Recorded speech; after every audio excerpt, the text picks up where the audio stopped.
let me break this down for you because I know how we're all feeling right now. It's the end of the year. Everyone is trying to shove sweets down your throat and coffee to get you through the day, and you're starting to lose motivation at work, and you just want to get to the holidays, and you're not really being productive.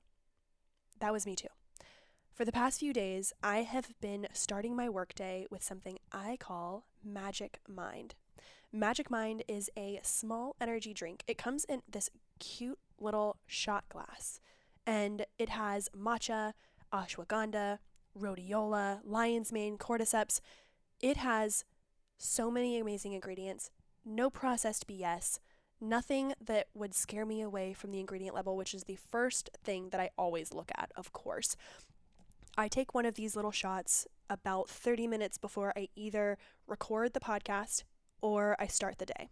If I am in the middle of my day, but I don't want another cup of coffee, I've done everything that I can for natural energy, I started my day properly, I did all the things that I know how to do, but I still need that creative boost. I'm feeling lethargic. I know that I have 2 hours left of work to power through. I don't want to crash afterwards, and I don't want to go insane like I took 2 Adderalls and smoked a crack pipe. I just want to feel stimulated, creative, and productive. That is why I love Magic Mind. Magic Mind is giving Hotter Than Health listeners a 20% discount code, HTH20. What's also amazing, if you love these products, you can get 40% off of your subscription for the next 10 days with my code HTH20. And you can get 40% off of subscriptions. That means it's coming to you all the time and you'll never run out. I like the taste. It's sweet. It's unique, but it's not too sweet where you feel like you're choking it down. I shake it up, I have a little sip, and then I'm good to go. I love the flavor. I adore the ingredients, and it's a business that I can really appreciate because I know that their intentions are in the right place. Support local, Make sure you are checking out www.magicmind.co/HTH. Get 20% off with code HTH to try Magic Mind today.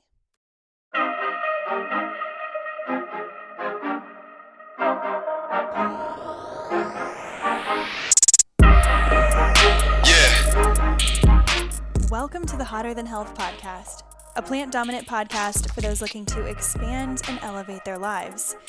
Each week, we will bring you provocative conversations and topics, entertaining interviews, and some of the biggest names in health and wellness to answer your burning questions. You will leave each episode with tangible tips and takeaways and understand what it truly means to live an energized and optimized life.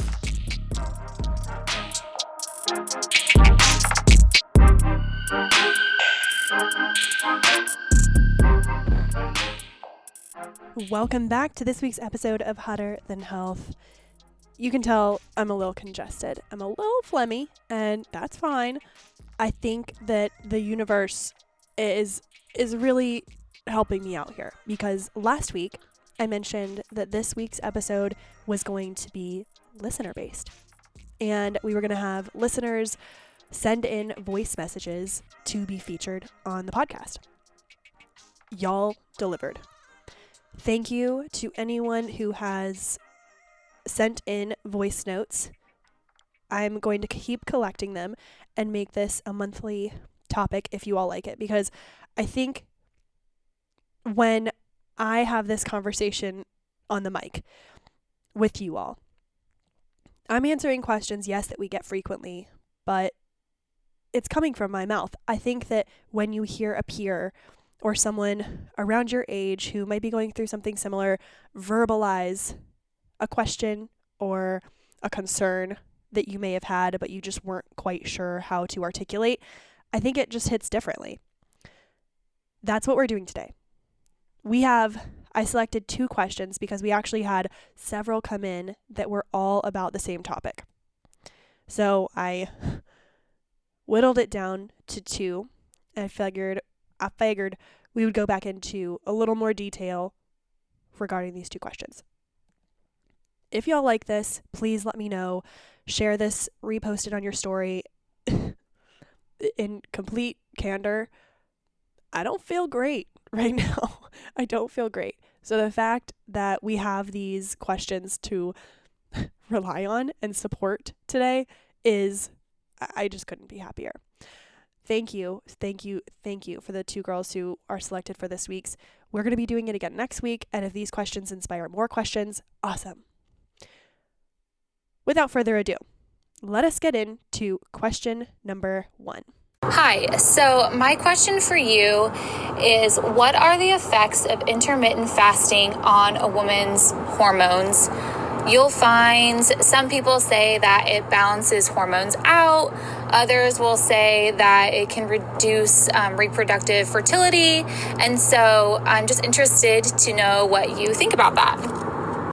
Now, this is a question that comes up a lot when I'm talking specifically to nutrition clients, and we've gotten past the small talk and we're talking about concerns and the future and health and longevity of different aspects of their wellness lifestyle. And when I hear it, typically this question comes to me from anyone ranging from 26, honestly 24 even, all the way to mid 40s. And it's hard because I think so many people, well, maybe not so many people, but I know of situations where people don't honestly want to admit to intermittent fasting, but they do it because maybe they had a night where they binged and they don't feel like they deserve a meal the next morning. So they're like, oh, I'll just push it to 11 or 12 and I'll go work out, which it's fine if you do occasionally. But when it gets to be that abuse phase of intermittent fasting and you're not even admitting to yourself or others that you're doing it, it is almost the new year, which means you're going to hear all about everyone's new gym memberships, and you might work from home and you might not have the luxury of going all the way to a gym, but you still want to get a sweat in, but you think that at home workouts don't really do it for me. I feel like I'm not getting results. I want more strength based and I want more recovery, and I want to know what I'm doing. I want to see people doing it. I don't want just a picture from an ebook. Introducing Mossa On Demand, Mossa. Mossa has hundreds of on-demand workouts from recovery, from strength training, from stretching, from new beginners and athletes alike. There are over 300 workouts on the app, and you can download it on demand. Podcast listeners today get 30 free days plus the 14-day already free trial with coupon code HotterThanHealth30. After 44 days, a subscription is just $9.99 a month. That is crazy, and you don't need any equipment unless you want to add some. They do have workouts where you can add equipment, so this is fantastic if you want to bring it to the gym and you need a resistance workout, but you don't have one yet. There are workouts that fit every schedule, whether you have 10 minutes, 30 minutes, or a full 60-minute workout. I feel like so many online workouts are 8-minute abs. No, what if I want to really commit? What if I'm on the phase of my cycle where I'm really feeling energetic? They're actually enjoyable. They have great music and amazing coaches. And if nothing else, you don't have to go all the way to a gym. If during COVID you already set up a home gym setup and you want to try something new with a little more resistance, or you're just getting burnt out where you already are, try Mossa. That's Mossa On Demand, and you can use code HotterThanHealth30. You can go to mossaondemand.net and use code HotterThanHealth30 for essentially 44 free days, and then a subscription is just $9.99. You won't regret it. Get your fitness on. 10, 30, 60 minutes. You can do it. It may be a time to consider. And again, I'm not an endocrinologist. I'm not a hormone specialist. This is based on my personal experience. So do your own research, and full disclaimer. But what I have found is that I hate to say it's different for everybody, but it is. And if you are someone who is intermittent fasting from, let's say, 7 p.m. to 11 a.m., which is a long time, that's above the not above the average, but more often you see it, but maybe it's a little too long. Normally when you're intermittent fasting until 11, but you are incorporating an intense workout, weight training, caffeine, that's when it becomes a problem. I think from what I have seen and research that I have seen, oftentimes Sorry if you just heard me burp into the microphone. I have been drinking bone broth all day. Yes, you heard me, bone broth. Anyways, when this works is for, I would say, women who are not in a phase of their cycle where their metabolism is really revved up. When progesterone isn't super high, that's something that I've heard different people speak about. It could be beneficial if you are not hitting a hard workout in the morning, because if you are and you're having coffee, then you're overloading the stressors on your body, and your body has to come down to some sort of baseline. And when you're creating that chaotic state in your day-to-day lifestyle, your body doesn't really know when to expect food. That's when it gets into a state of fight or flight. It starts to protect the fat or the fat stores or its natural resources. If you are someone who, I have a friend who, we'll go through two different people. I have a friend who doesn't really work out. She's naturally pretty lean, but she's tested her hormones a bunch of different times and they've always come back very balanced. She has great mental health and she feels really good doing intermittent fasting the way she does it. The way she does it is she eats around 8 p.m. and then likely won't eat lunch or breakfast until around, let's say, 10:30 or 11. And this really works for her because when she breaks, she hasn't done an intense workout. She normally will just have hot water with lemon and extra hydration, maybe a cup of coffee, but with coconut milk, which is a fattier type of coconut milk. And yes, those are calories, but I would still constitute it if you're trying to make it sustainable, intermittent fasting. But again, that's just my perspective. You'll hear a million. You could do a little MCT oil. You could do something to make the coffee a little bit easier to digest. But what she'll do is she'll break her fast with a really balanced smoothie or bowl.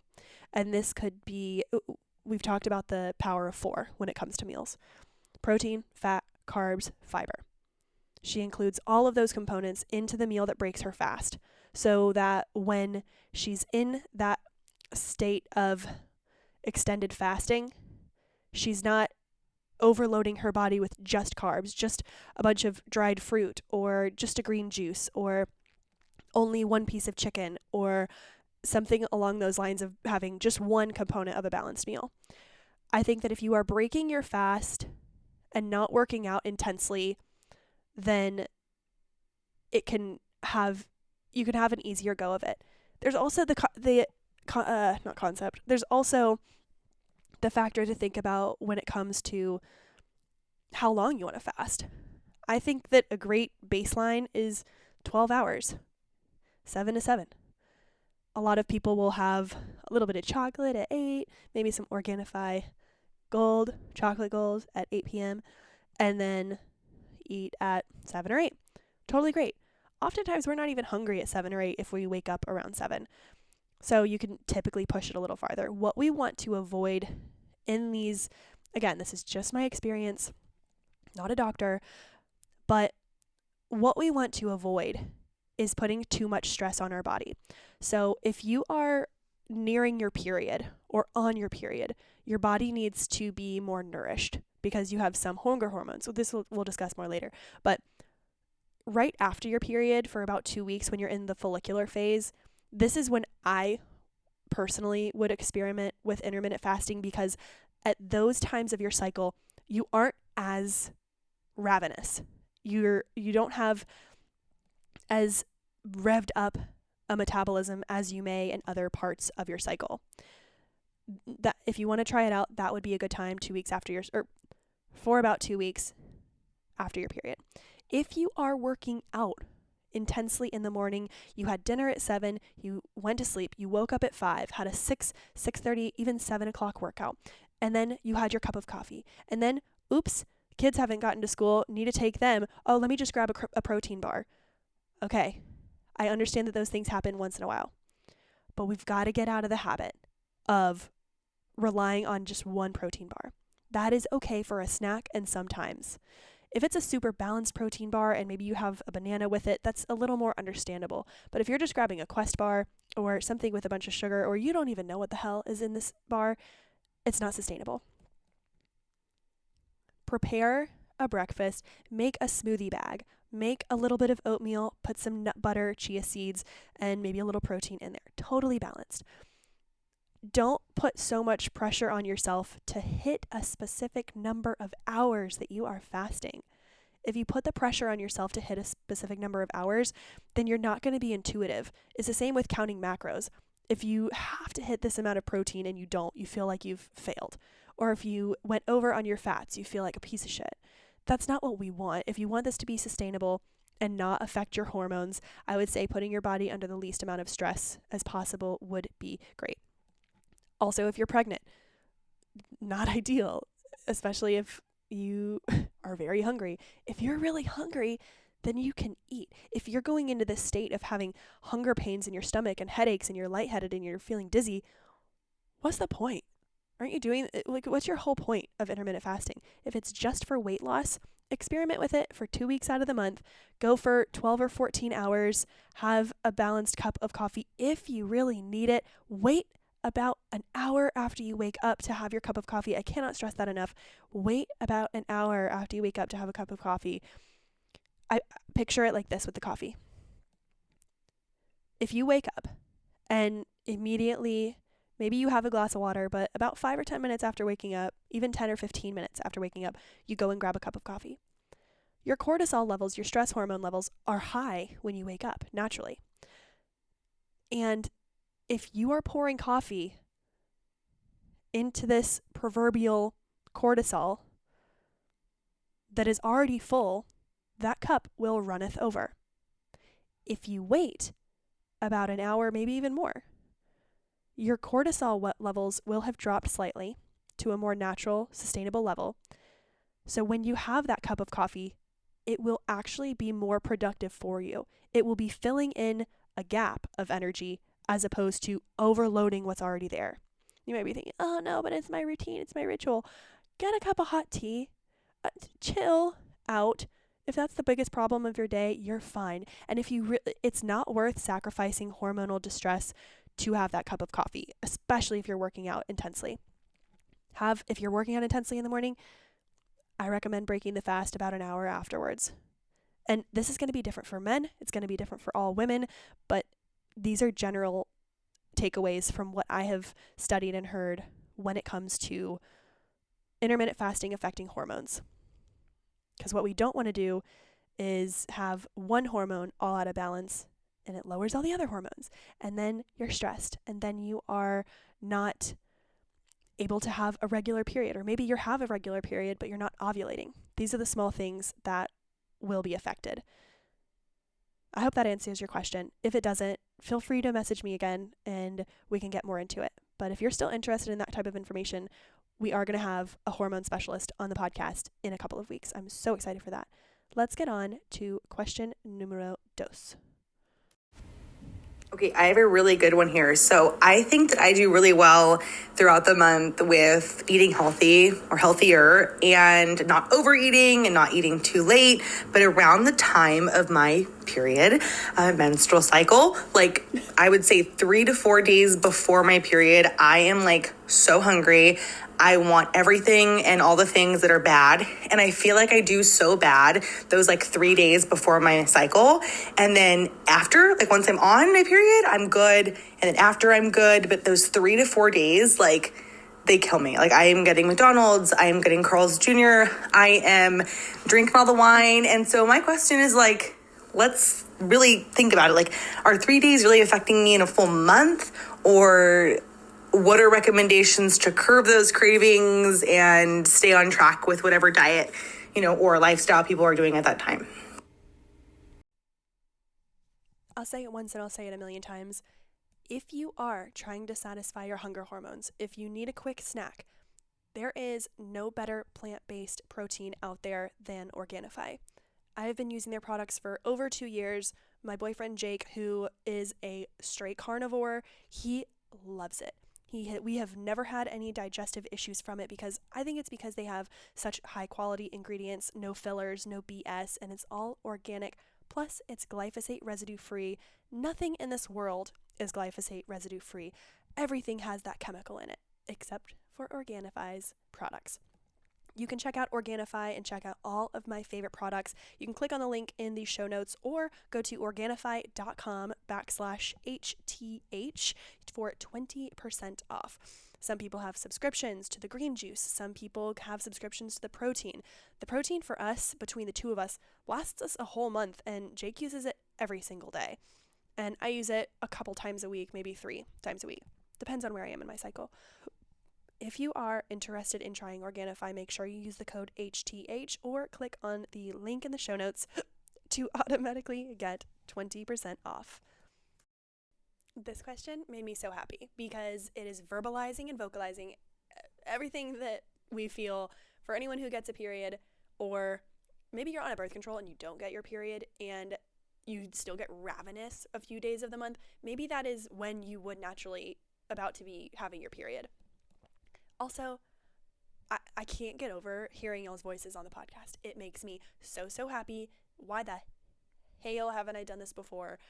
Okay, when it comes to this question, super simply, and again, I have to do this because I know people will be like, you're not a doctor, you're not an endocrinologist. I never said I was, Lucy Ann. Leave it alone. And if you're listening to this podcast, you're likely smart enough to know that. So thank you for the geniuses that listen. Now, when it comes to that period of the month when you feel ravenous, can't be satiated, cannot be filled, you got a sweet tooth, you got a salty tooth, you got a bottomless pit, and you just can't stop. Honestly, I now that I understand that phase of the month, I love it. You know why I love it? Because, let me tell you, this is based on what I have studied within my own body. When I took the Dutch test, this is what I have studied talking and learned talking to so many other professionals on and off the podcast. During the phase leading up to your period, your progesterone is rising. Progesterone, one of the side effects of rising progesterone levels is an increased metabolism. So guess what, ladies? It is not that you cannot be satiated. It is not that your hunger hormones are out of whack. It is that your metabolism is revved up. And that should make you feel great.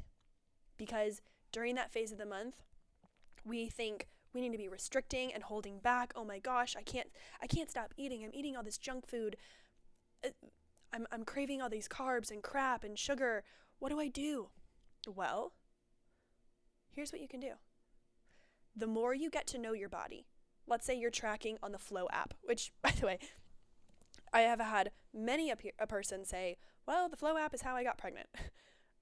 Not like you were impregnated by the Flow app, but it is not always accurate. It's definitely an estimation. I mean, it's an app.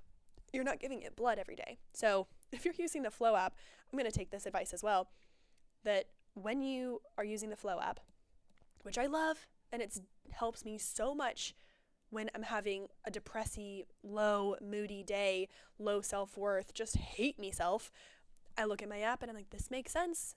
I'm a week before my period, shit's low.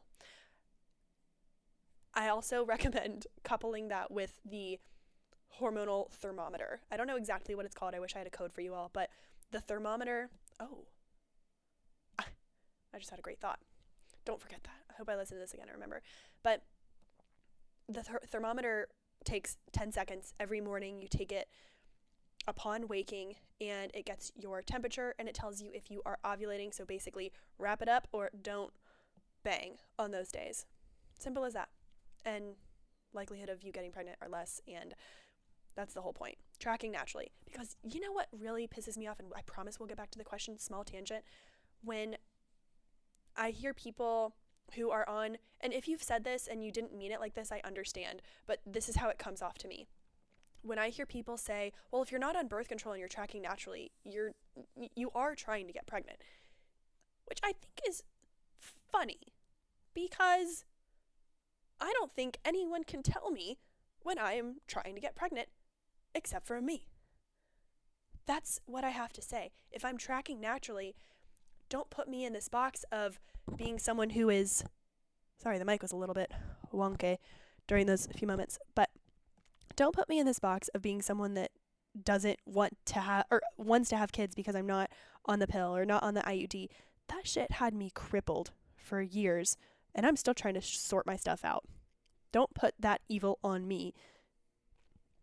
Anyways, during the phase before your cycle, this can be about 7 to 10 days before the cycle. You're in your, hold on, cough break. Not editing that out. When you are about 7 to 10 days out from your period, your progesterone levels rise, which leads to a rise in your metabolism.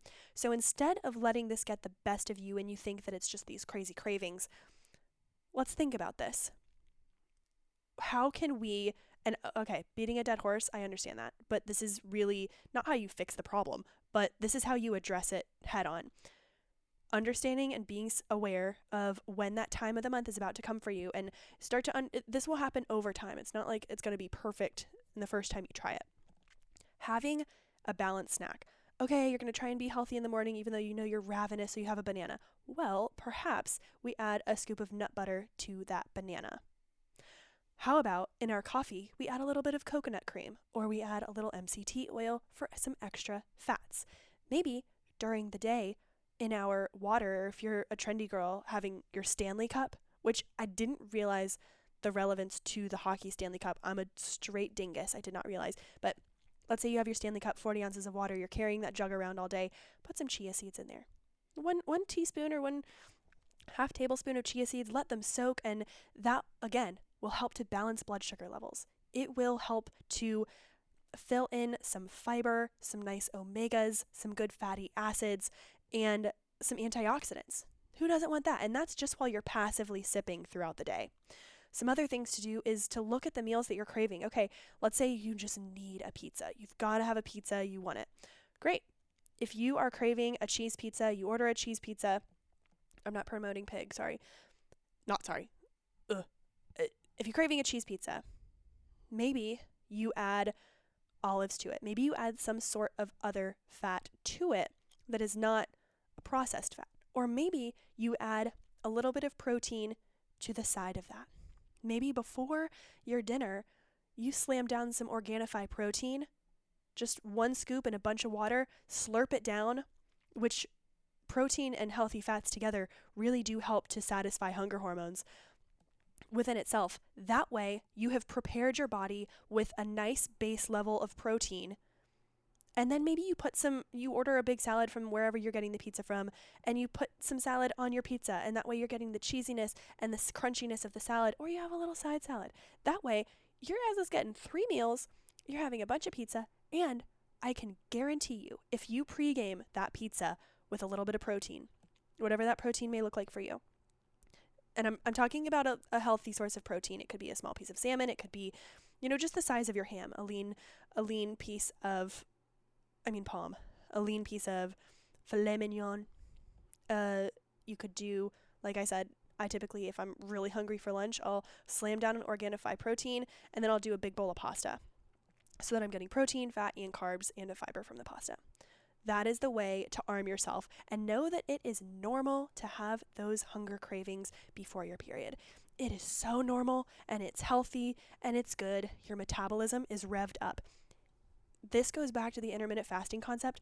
This is why during certain phases of your cycle, personally, don't come after me, personally, I would not push or recommend intermittent fasting for that phase of your cycle, because your metabolism is already revved up. It already wants more food, and the more you restrict and put it in that takeaway zone, not that intermittent fasting is bad. It has so many amazing benefits, don't get me wrong. But knowing, and here's the thing, women, we just have to do more work. Men are like, oh, I didn't eat for 16 hours and I lost 16 pounds. Isn't that crazy? It's pound for pound. Yeah, that's crazy, Bruce. I'm going to try it out tomorrow, and I gained 16 pounds. Women, we need to get out of this mindset of men have it easy, women have it harder. Everyone knows that. This is old news. Women are stronger than men. It just is what it is. Let's get back to it. That's why I wouldn't recommend intermittent fasting during that phase of your cycle. And scene. I hope that this episode has been helpful. If it has, please go on to Apple Podcasts and leave us a review. Let us know how you liked this episode. And if you got something great to say it. If you don't, maybe don't. But if you're taking the time to leave a review, still probably say it. I appreciate you guys so much. We are going to be doing this every week. If you have a question, send it to the Hotter Than Health podcast inbox. I will send these into my email and aggregate them at the end of every month, and we will do one of these episodes. I love these episodes. I think these are great. Also, PSA, if you're listening still, thank you. Hop on to elizagwellness.com. You can now shop the Hotter Than Health tote bags. They're so fun. They're the produce bags. They are canvas. They're edgy. They're swanky. They're strong, and I will ship them to you. I appreciate all of you who have reached out asking about them, and hopefully you order them, and hopefully you order 10 a piece. I appreciate all of the support. I really, really, really do. And I think that you will love using these bags. I hope you have a great rest of your week and a weekend. Rate us 5 stars, share this episode, and we will talk to you next Thursday.